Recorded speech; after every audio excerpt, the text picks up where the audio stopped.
Okay, so we're about to begin part 2 of this review session. So we're going to start with CC bond cleavage. If you didn't watch part 1, which is all the earlier stuff, CC bond formation, I would watch that video first. Alright, here is part 2. Enjoy. Alright, so kind of done with CC bond formation. Let's go to CC bond cleavage. There's not too many ways to cleave CC bonds. We'll start with what you learned in OChem 1, and we continued a bit in OChem 2, which was ozonolysis. Which, what does that do? It takes a alkene and it cleaves it into two carbonyls, in this case a aldehyde and a ketone. And the nature of your carbonyls depends on what alkene type you have, right? So this tri-substituted alkene makes the aldehyde and the ketone. The reagents O3, like zinc acid. I was going to add reagents, but I didn't do that for this. Decarboxylation, malonic and acetoacetic ester synthesis. So this is one of the later things in chapter 23. You may or may not have seen it yet. Well, I think I maybe brought it up earlier, but we'll see it again. Essentially, start with this kind of beta keto ester. You can attach one or two things and then hydrolyze the ester to the beta keto ester to the beta keto acid. This is unstable, loses CO2 when you get the ketone, I guess. That's what the product is. It is a CC bond cleavage because you're technically losing this thing to make CO2. It's a cool mechanism. The Hoffman rearrangement, this was a kind of recently learned thing also that loses CO2. So essentially, this is the nutshell of it, or this is the reaction in a nutshell. So, you've got 3 carbons, third carbon gets lost, and you're left with an amine and CO2. Fun mechanism, 2 stars, definitely good one to maybe review. The reagents are not here, but it's a NaOH, Br2, and water. NaOH, Br2, water. Mechanism roughly was NaOH takes a proton, N- takes a Br, base takes off the other proton, and then you get all this weird rearrangement with the nitrene and the isocyanate and the carbamic acid and all that stuff. Maybe review that. It's also on the recent exam, or practice exam, I forgot. Yeah. That's it for cleavage. There's really not, you haven't really seen too many ways to cleave bonds, so it's kind of less substantial than the CC bond formation. Okay, onward to functional group interconversion, which basically means converting one functional group to another. So this is a whole bunch of different classes of reactions that you should be familiar with, at least the reactions of, and sometimes mechanisms. A lot of the mechanisms aren't very exciting, or some of them are organic 1 mechanisms. Anyway, we start with oxidation reduction. We move on to kind of alcohol reactions and alkenes, which alkenes are really an organic 1 thing too. Yeah, but we built on alkenes to show alkynes, and carboxylic acids, carbonyls, amines, carboxylic acid derivatives. So this, I don't know, this slide sometimes people can consider it a little confusing, but it shows some of the different types of oxidation and reduction reactions for carbonyls. And like if you have a primary alcohol, you can oxidize it easily to an aldehyde using PCC. Aldehyde goes to the carboxylic acid with CrO3, or you can go all the way from primary alcohol all the way to the carboxylic acid in one step. Ag2O, or silver oxide, it's another way to do the aldehyde one. We didn't really emphasize it much, so just focus on the chromium-based ones. If you want to go the other way, you want to go from aldehyde to an alcohol, it's NABH4.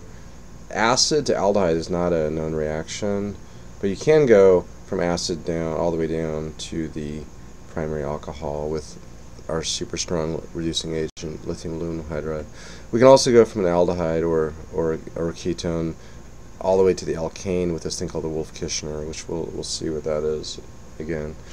Alternatively, if you want to get rid of a ketone or aldehyde, you can make a thioacetal and treat it with rainy nickel. We'll see that in a while again too.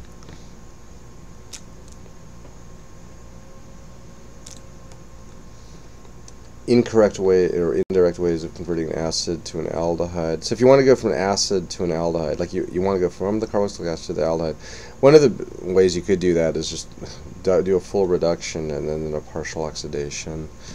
There's other ways you could do that too, but that's a pretty obvious way.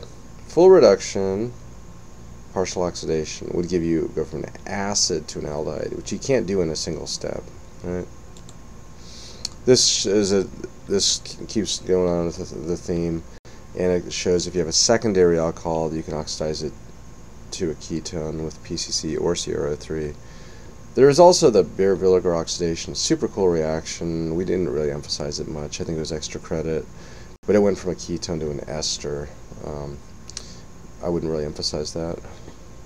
And also from the ketone, you can go all the way back down to the alkane, and that's also the Wolff-Kishner, or you can make a thioacetal, treat it with rainy nickel.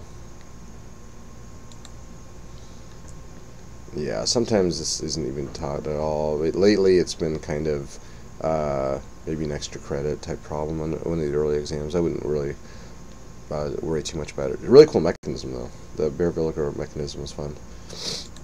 Okay, this just shows a little related to amines and the same kind of idea that you can, like if you have an aldehyde and you want to make an amine, you can do reductive amination with NaCnBH3.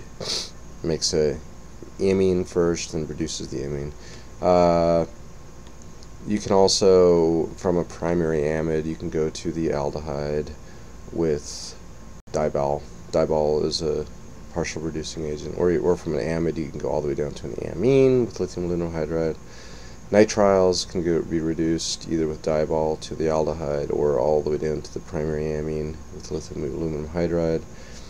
Azides can also be reduced to the primary amine. So this shows a couple of those amine synthesis methods that we've talked about. Two complementary amine synthesis methods are, this is definitely newer stuff and very exam relevant for the final because it's the amine chapter.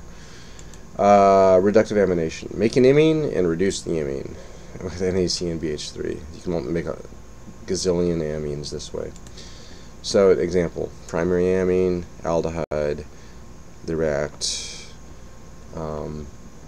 Usually there's an acid catalyst also, and that helps with the mechanism. So you protonate the aldehyde and the amine attacks and kick off water. But it's basically making amine, and then NaCnBH3 is the reducing agent we use for amines, and that makes an amine, reduces the amine. So it's essentially H minus attacks the amine, and then you get an N minus, and then you protonate the N minus. Right? So that's reductive amination. Make a ton of amines this way. There's also the make an amide and reduce it. That's the other way, using the strong reducing agent lithium aluminum hydride. And here's an example. Same one, I guess, same molecule, I guess. So it's like starting with an acid or carboxylic acid, you can make the acid chloride with SOCl2, treat it with an amine, and you make an amide, and you can reduce the amide, lithium aluminum hydride, to make the amine. The mechanisms of these are not superbly interesting, so no stars here, but definitely be familiar with the reactions and making amines by two different methods. Alcohol stuff. What about alcohols? This is a little organic one-ish stuff, but you need to know at least PBr3 to make alkyl bromides, because that's, you know, occasionally you see that making alcohols into bromides. So this shows a couple things that, well, also PBr3 to make bromides, SOCl2 to make chlorides. Those are the kind of two important things from chapter 9, and how you can do SN2 with a nucleophile. We're showing stereochemistry here. We're not really emphasizing stereochemistry a lot in organic 2. Tosyl chloride. This is back to organic 1 a little bit. There's an alternate leaving group, and you can also do SN2. Anyway, you know, if nothing else, just be familiar with PBr3 because we use BRs a lot. Oxidation, conversion of alcohol to the leaving group. Oxidation of alcohols we'll talk about later. We actually talked about it just now, I think, a slide or two ago. This alkene stuff is really organic 1 and not really organic 2. But the reason I bring it up is because alkynes are a little built on alkene reactions, and that's how when you learned alkynes, you first talk about alkenes. You really shouldn't worry about having to know these alkene reactions for the organic 2 final. And if any of these are used, I'd give you a very, very strong hint about it. Maybe the most interesting one relevant to organic 2 is the MCPBA reaction, which makes epoxides, and then you can do Grignards and stuff like that. But then alkynes, this is organic 2 stuff. Not a heavy emphasis on the final because it's early, but you might see a little bit of this on the cumulative final. The 3 kinds of reductions. H2 Lindlar makes cis alkenes. Sodium ammonia makes transalkenes. H2 palladium does the double reduction to the alkane. There were a couple of these alkyne reactions. Mercury sulfate makes ketones. It's Markovnikov. Boron makes aldehydes, anti-Markovnikov. You can alkylate, we saw that earlier. Base takes proton, alkylate makes alkynes, and then we could do base and a ketone or aldehyde and make these, or epoxide to make these kind of things. HBr peroxide made this kind of alkenyl bromide, right?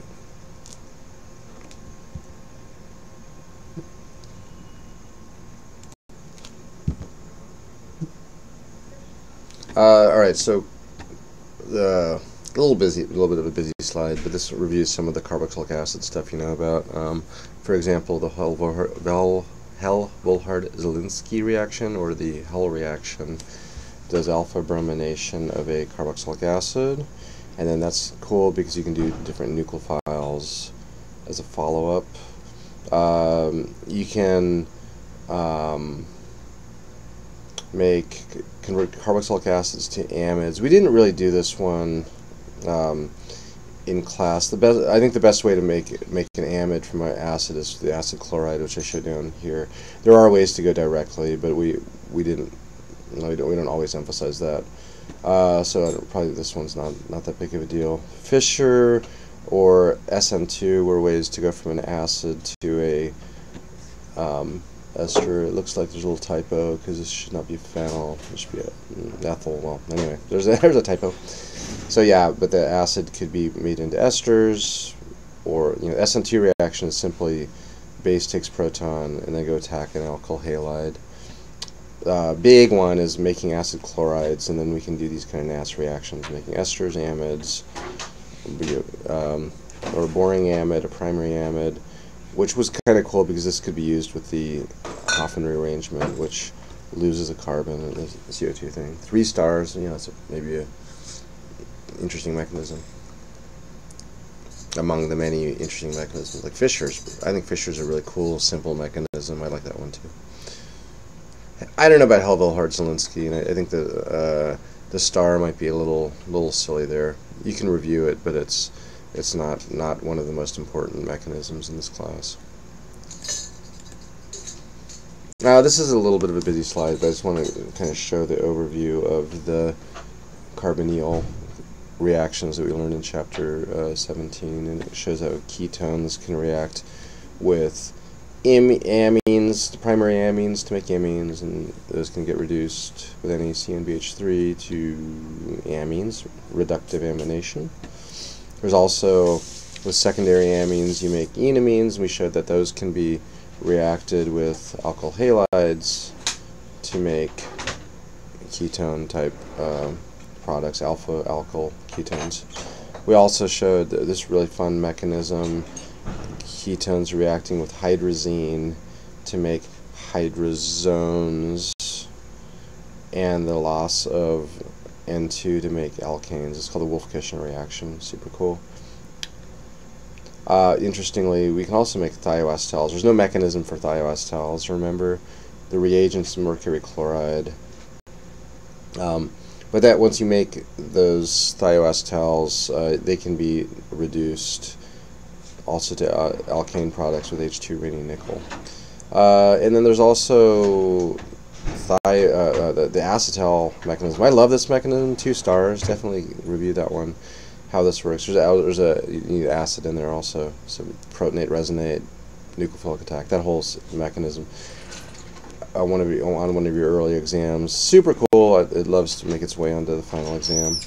The VITIG, I'd say, is probably mechanism is not that interesting, but it's a way to go from a ketone to an alkene. We didn't really do the mechanism too seriously for that one, but this is a great reaction because it gives direct access to a lot of alkene products. A little bit from chapter 18, which is getting into the alpha, functionalization of ketones. For example, we learned about alpha bromination, Br2, HOAC. You can do SN2 reactions. Anytime we got a bromide, you can do an SN2. We also love this sequence: alpha bromination followed by elimination with a base to make an alpha beta unsaturated ketone, and then cuprates can react. We've seen this a few times now. Remember, the other big things we learned in chapter 18 were the aldol and the Michael and the Robinson. That was kind of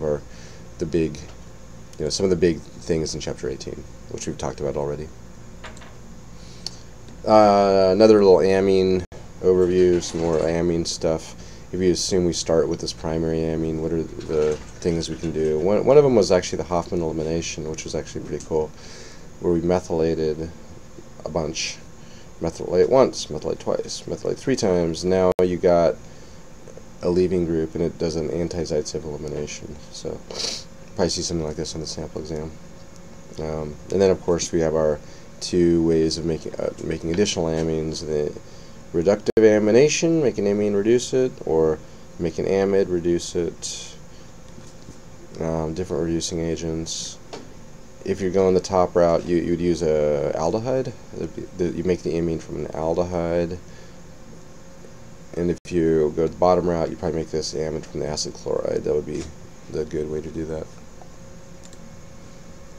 Well-behaved methods for converting alkyl halides to primary amines. Because remember, that was actually kind of a hard thing to do. It wasn't totally trivial.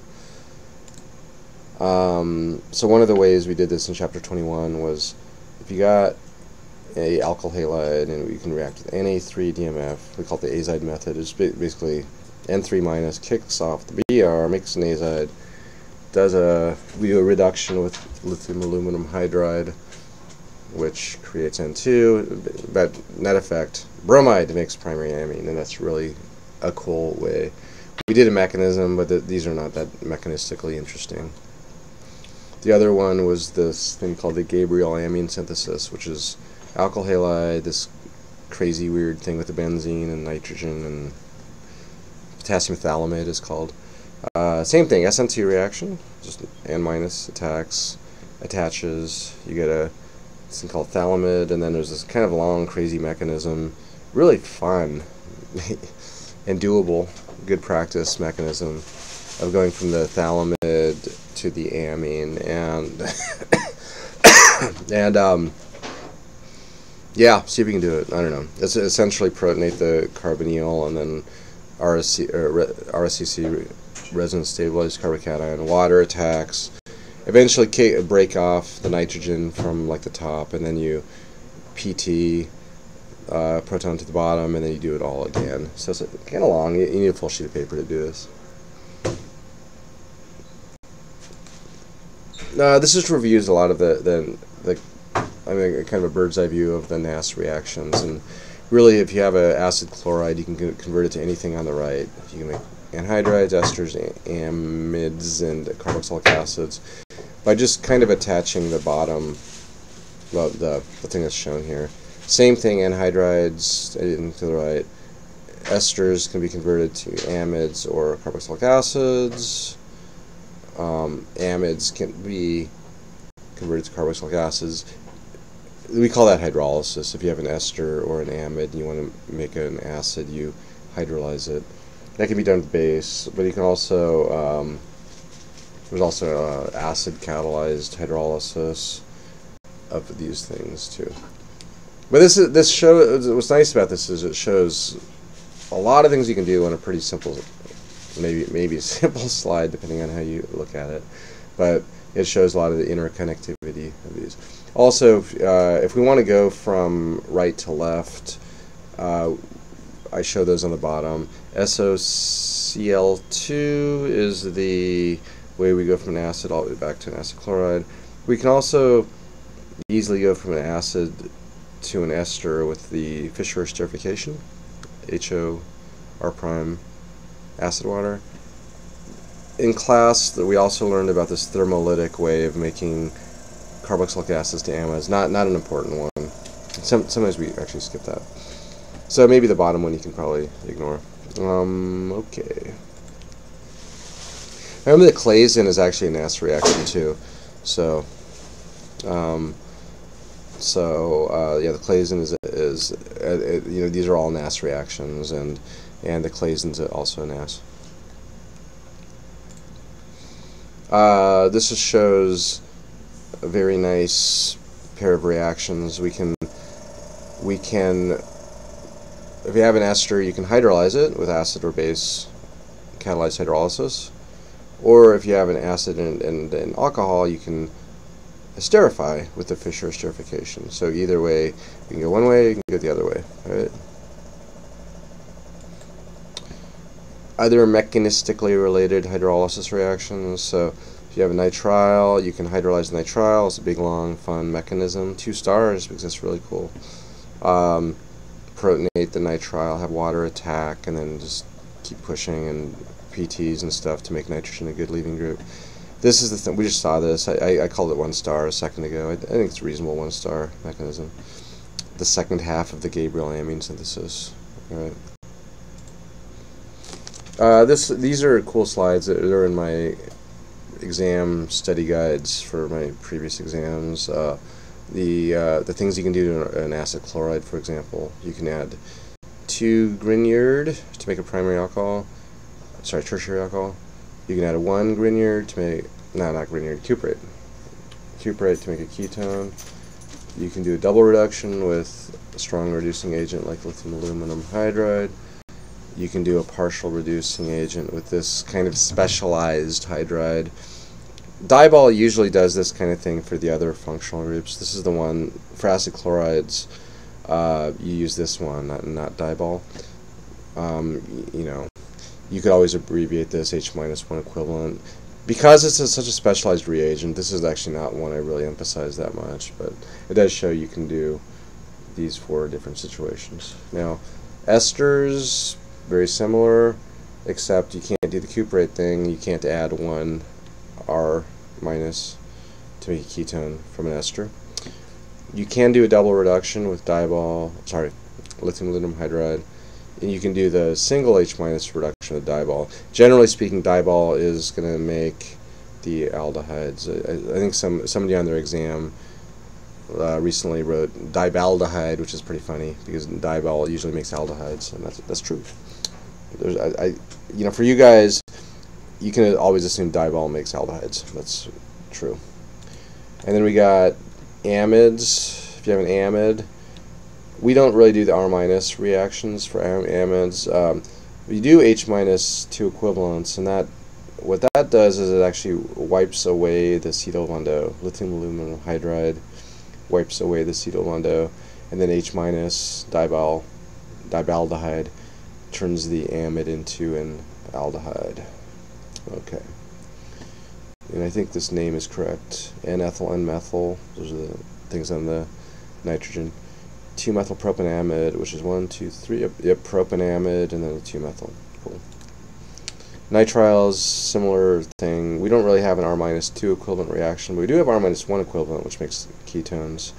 And then we have the double reduction with H-2 equivalents, makes a primary amine, and then dibaldehyde will convert a nitrile to an aldehyde. Homologations and degradation reactions, which are ways to add and lose carbons. Let's get into that next.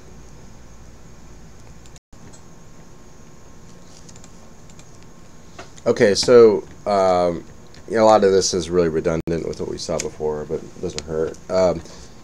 We're showing a couple of 1-carbon homologations, and we'll show 2-carbon homologations. So 1-carbon homologations, the earliest you learned was NaCN, which adds a cyanide and, you know, makes a nitrile, and then we can reduce that to the primary amine or hydrolyze the nitrile. Really fun mechanism, 2 stars, to make the carboxylic acid. But you can also do Grignard stuff, like make a Grignard and either 1-carbon formaldehyde, and that makes a primary alcohol, or you could attach CO2 to make carboxylic acid. You could do Grignard and make a 2-carbon epoxide, and that makes a 2-carbon homologation. So these words, the word homologation means like attaching one extra carbon, 2 extra carbons. Interestingly, if you compare like this top sequence to the primary amine, you can compare it to the azide and the Gabriel methods, which is nice. But remember that those essentially do the same thing, but without the gain of a carbon. So it's just 3 carbons in, 3 carbons out. Degradation is loss of carbon. Not too many ways of losing a single carbon. We did briefly talk about carbon-carbon bond cleavage earlier, so this is a little similar to that. 1-carbon degradation, we love this one. I love it, at least. I think it's the Hoffman rearrangement. Love it. It's loss of CO2. We talked about this a bit just a bit ago. And it makes a primary amine in this case. I think it always makes a primary amine. Yeah. Primary amide, primary amine, loss of CO2.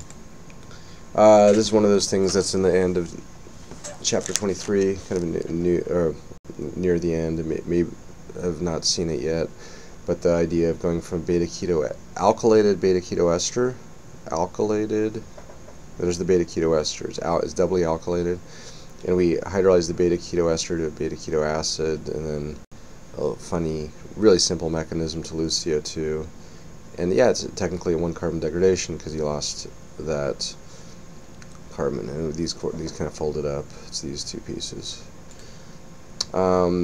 Similarly, in chapter 23, there's this same thing, but instead of a beta keto ester, it's a beta diester. A beta diester, hydrolyze it to the beta diacid, loss of CO2. Definitely 2 stars, if not 3 stars, for this really cool mechanism to make the carboxylic acid. So one of these guys goes away, and then you're left with the other one. Protecting group chemistry. So a little review of what we know about protecting group chemistry as its own little topic. Protecting groups of alcohols. Alright, so in the beginning, you, at least from Organic 1, you hopefully, if you used our textbook, learned about tributyl ethers, and that was your kind of, you know, where you learned about protecting groups a little bit, if you did in the Organic 1. But what was it? We're not really focusing on tributyl ethers. We just want to mention it for review. Alright, so what is it? It's essentially this way to protect an alcohol as an ether, a tributyl ether, using terbutyl alcohol and acid. Essentially what that does mechanistically is that this oxygen grabs the proton and makes water. Water falls off to make a terbutyl carbocation, then this oxygen attacks the terbutyl carbocation, essentially makes the terbutyl ether. It's a great way to, you know, to protect an alcohol as a terbutyl ether. Then on the other side of the molecule, we can do like Grignard, do our other stuff. There's always like something else you want to do if you're doing protecting groups. So like 2 sides of the molecule. Let's operate on the left side. What was the Grignard? So it's 3 carbons here. You see our 3 carbons. I imagine we just did a Grignard and then we attacked, what is it, ketone aldehyde, formaldehyde, epoxide. It would be a benzaldehyde, the aldehyde version of this, yeah. Deprotect the terbutyl ether and then make the alcohol. So this is like kind of old school organic 1 stuff, and then we built on this into organic 2. Yeah, how did this deprotection mechanism go? It's really easy. It's just essentially protonate the oxygen, that terbutyl oxygen, and then the terbutyl ether falls off and makes a terbutyl carbocation, and then it degrades to maybe an alkene or something. Kind of the SN1, E1 type of reactions. Okay, so now in the recent material we learned about benzyl ether protection, which is another way to protect alcohols. It's super cool, super easy.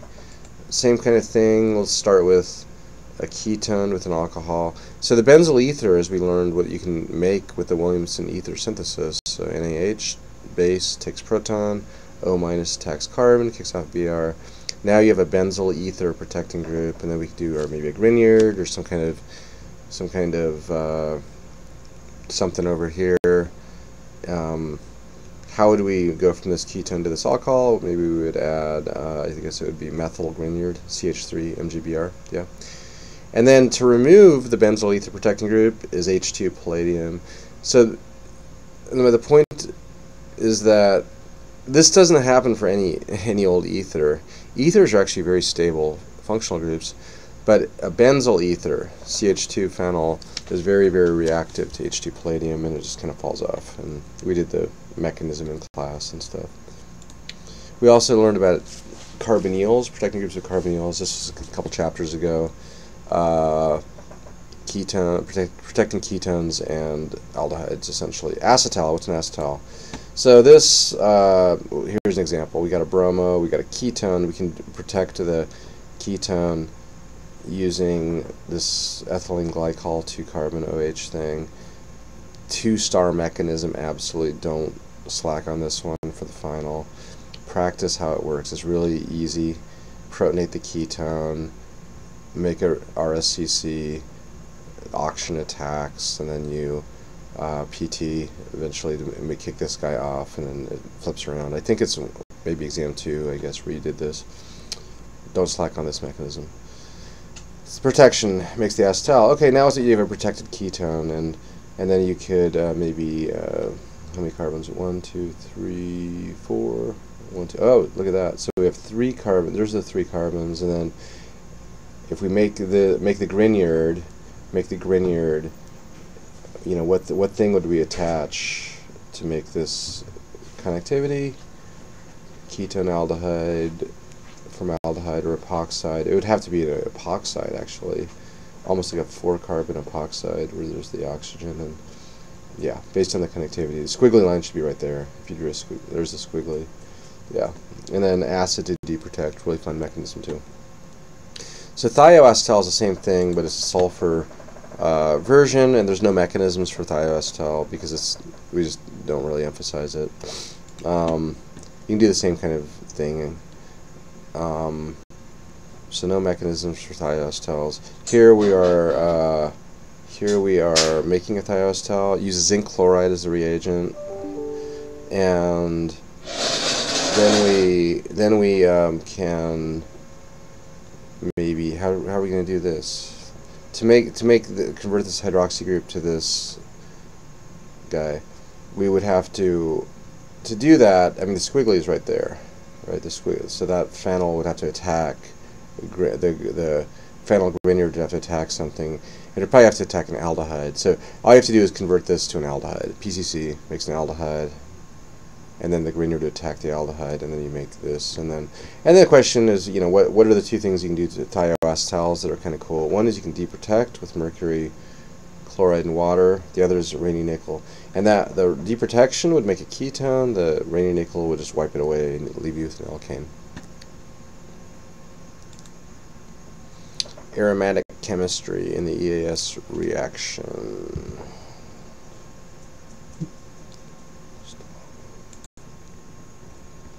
Okay, so yeah, EAS reactions. This is kind of old. I actually didn't show the reagents here, but Cl2 Fe Cl3, Br2 Fe Br3.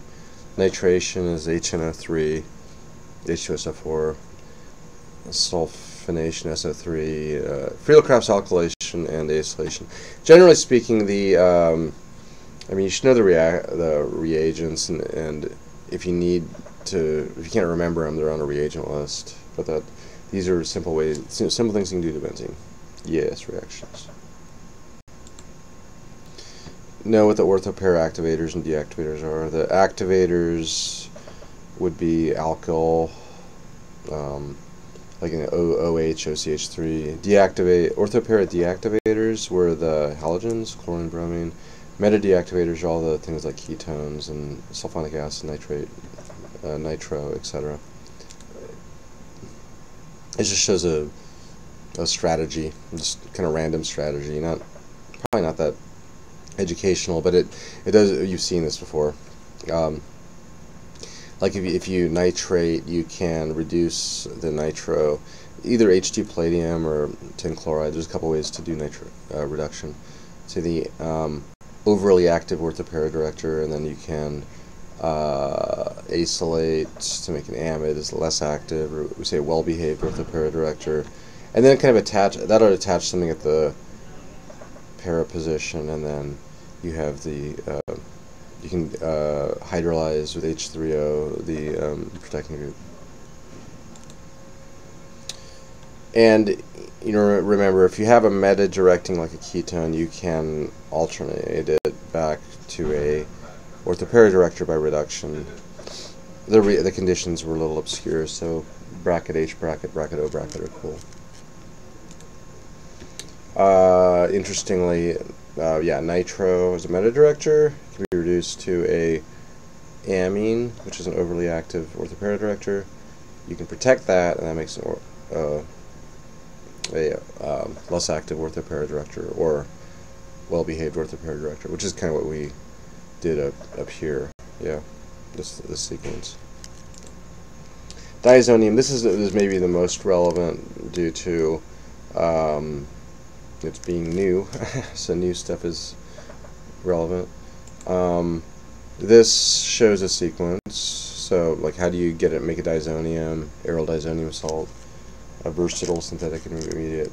For example, benzene, nitrate it, reduce the nitro to an amine, H2 nickel, H2 palladium. Tin chloride also works for that, SnCl2. And then you do HONO, or nitrous acid, which turns the amine into a diazonium thing.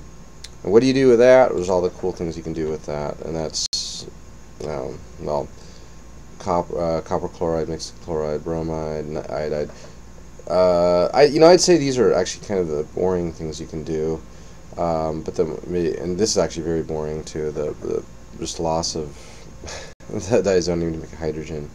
I think the most exciting ones are water to make phenol, because then you can make ethers and stuff, and also copper cyanide makes nitriles, and you can do Grignard attack to ketones, reduction to make amines, hydrolysis to make acids. And then you can do all go study the ketone chapter, the amine chapter, the acid chapter, to kind of continue this.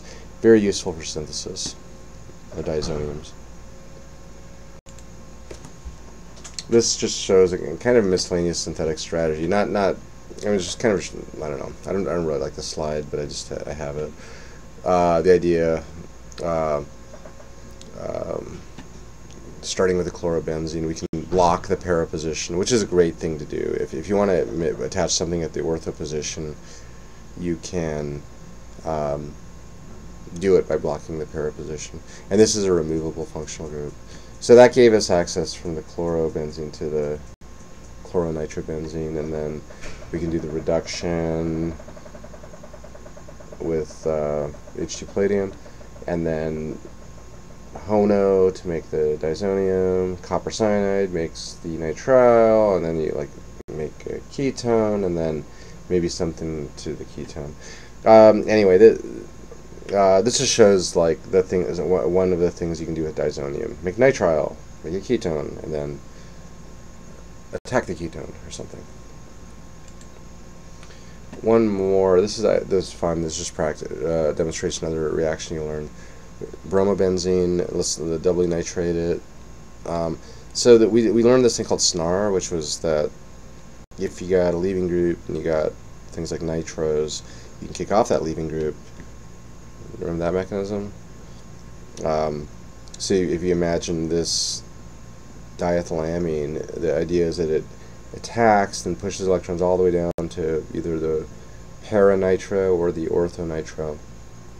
Swings back, kicks off the BR, and then you make this product.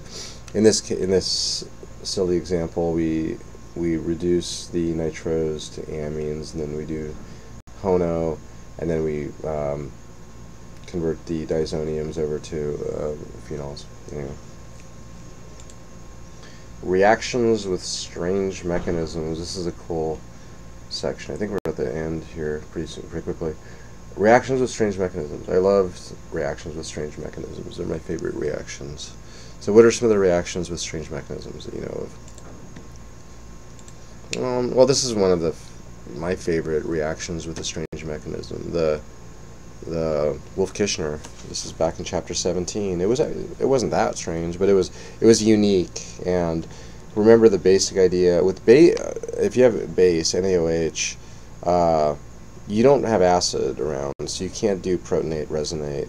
But what happened was the hydrogen dash directly attacked, and so then you a little bit of proton transfer, kick off water, or it might even be a hydroxy group, but eventually you get the hydrazone, and then the real fun happens where this thing gets lost. And if you remember the mechanism, base takes proton, resonate down to make a carbon ... minus, and then that would get a proton, and then you basically do it again, and then eventually N2 falls off. And I think this is maybe exam 2, but it's definitely a good one to review a little bit. 2 stars, definitely. Yeah. This of course is our kind of recent one. We've seen a few times, the Hoffman rearrangement with loss of CO. Fun mechanism. Base takes proton, deprotonate, brominate, deprotonate, and then the nitrine and the isocyanate and all that stuff happens. This is a kind of recent cool one. It's not even that crazy, but it's a little strange. I don't know. That if you have this thing's called an allyl group, allyl, A-L-L-Y-L, I think, allyl, and that if you heat it up, the allyl group transfers to the ortho position. It was something like the group just kind of hangs out underneath, and then there's a little bit of a concerted mechanism, and you make a ketone. There's a little bit of follow-up, and then you're done. Not the most exciting mechanism, but I don't know. I include it with the strange mechanisms list. Of course, I love this one, the acetoacetic ester synthesis, a kind of newish one. May have either seen it or it'll be in one of the last lectures. This is actually there's nothing strange about the first part. It's just base takes proton, SN2. Base takes other proton, SN2.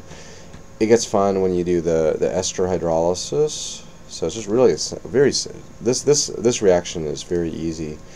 Ester hydrolysis, just protonate the ester, and then water attacks and kick it off, and eventually you get the carboxylic acid. But this is really fun. The loss of CO2, I think that's pretty cool.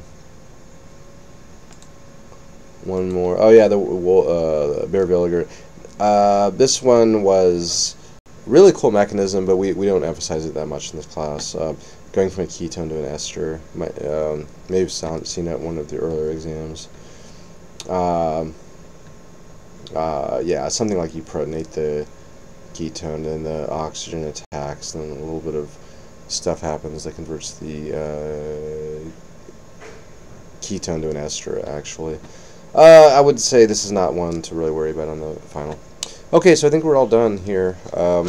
And so, yeah, we'll announce more things on Canvas about the exam and some of the sample materials and this and that. And we're going to have a lot of office hours available to finalize everything. Hopefully this is useful. I mean, there's no perfect way to do what I just did, because there's a lot of material, but hopefully at least you see some of the relationship of the different reactions. And I mean, this is not a replacement for learning all the material, because I think you need to know a lot that we didn't talk about, and the mechanisms, for example. But I think it does show the kind of like a summary of all the material. So hopefully that's helpful. All right, take care. Good luck.